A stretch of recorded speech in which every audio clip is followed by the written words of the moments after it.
in this film I'm going to be taking you on a tour of this tiny guitar building workshop that I built about a year ago.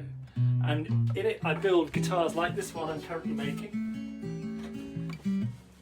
And as guitar workshops go, it's pretty small. It's about 2.2 metres by 2.4 metres.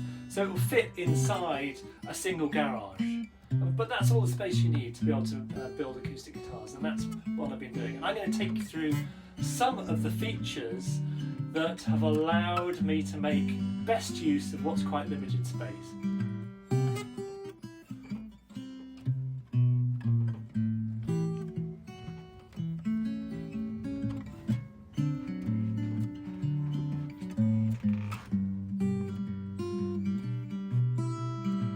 So the first thing I'm going to talk about as a space-saving idea is this tool wall, which not only looks cool when you're doing these videos, but also allows me to select any tool that I want, to see where it is. They've all got their own place, and it's based on these magnetic strips. Which don't always work. So you can just grab the tool that you want and then pop it back on the mag strip when you finish with it. And so those are tools I use all the time, so things like the Japanese pull saws, the files, these measuring bits and bobs, this 600mm rule, particularly useful as well. There's other stuff on here which I just have for fun, so you may be wondering what on earth this tool is. Well, that's just a bit of a laugh, because I defy you not to smile when you hear that sound.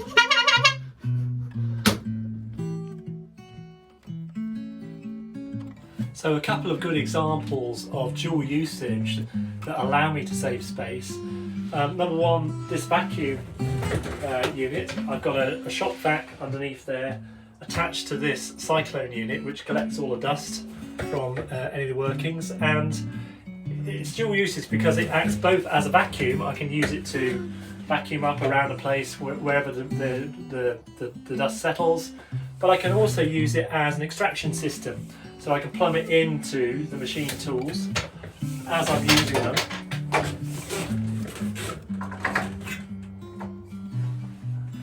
And extract the dust as it's produced on the machine tools as well. So dual usage, making best use of the limited space. Another example is this machine here, which is both a belt sander and also can be converted into a spindle sander. So having that multiple usage makes best use of limited space by being more versatile. Another example of dual usage of space is this space here, which is both my main workbench, but it also doubles up as a spray booth.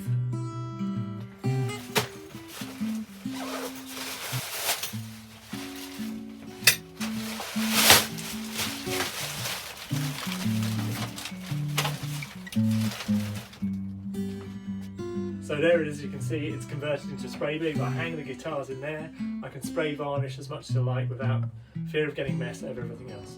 So another example of dual usage, a bench and a spray booth.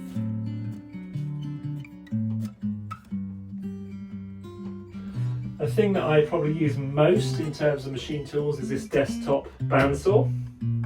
And I'll show you a bit more about that in a second. And then I've got a drill. And last of all, in the corner I've got a heater, a Dyson heater, which just blows out hot air. The advantage of it being a relatively small workshop is you put that on for 10 minutes in the morning and the whole workshop's heated up. So another space-saving device which I want to show you. I talked about the fact that I use this bandsaw all the time. And what I've done, because you need to get to both sides of the bandsaw, particularly if you're sawing a long piece like the sides of a guitar, is I've put this on a sliding draw mechanism, which means that I can get to both feed pieces through the bandsaw quite easily on both sides, like this. And then when I'm done, I can simply slide it back in onto the workbench. If you like this and enjoy this sort of content, then please don't forget to like or subscribe to the channel. That just encourages me to keep going with these sorts of things. Down below decks, I've also got a thicknesser on a trolley mechanism, and again that allows me to get to both sides of the thicknesser, feed pieces through here and out the other side, and then when I'm done, slide it back, which is another great space-saving device. Over on this wall, coming over to this side, we've got a whole bunch of clamps. You never have enough clamps. I get clamps for Christmas from all my family because that's what I asked for, and I still haven't got quite enough. Some of these long ones can go from the side, right across the sides of a guitar. Some of these deeper ones allow you to do things like applying pressure to glue the bridge on, for example. We're going through the sound hole. Up here on the shelf, on the back of the workshop, I've got tone woods. So I've got bits of wood for both fretboards, bits of ebony for bridges. I've got, here's an interesting one. I've got an interesting piece of wood here for my next guitar build, which is a piece of spalted beech. So it's got this lovely, lovely pattern, and that's going to form the back of a parlour guitar, which is one of the next things I'm going to build. But up here, as well as that, I've got glues and varnishes in this box here. So the go-to glue for guitar builders is Titebond. I've got masking tapes, other varnishes and glues in there. Then over here I've got sandpapers of various descriptions and various grades that you use all the time. So in this corner here, this is the main workbench area. And what I like about this is that it's got natural light coming in from both sides onto the workbench. So like this guitar here. So like this guitar here, when I'm working on it, I can get a good lot of light on there. And I've also got a desk lamp which allows me to focus in on what I'm working on. So the other thing I have here, which is really useful, is this vise. So this workbench is something that I built for myself because I wanted something that was specifically fitted into this space here. But you can buy these vise mechanisms and then just create the vise around that. One thing that's cool about this is that when you want to undo it, you simply rotate it outwards and it slides out. Don't ask me how that works, I've got no idea. But that's really useful. Having it on this corner of the bench allows that easy access to either side of it.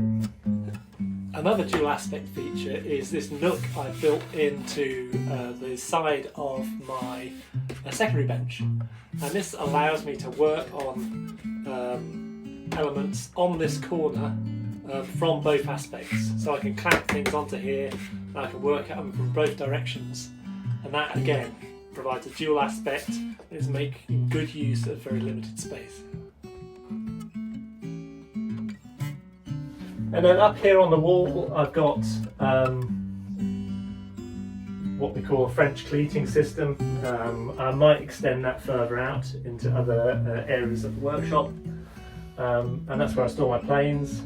And then this is another wonderful little tool which is called a block plane, which again I inherited from my dad. Really useful for just taking down the depth of sides, for example. Here you can see how the French cleat system works. Here you've got these little shelves that sit on this cleating system, and you have the flexibility to change those around should you wish to.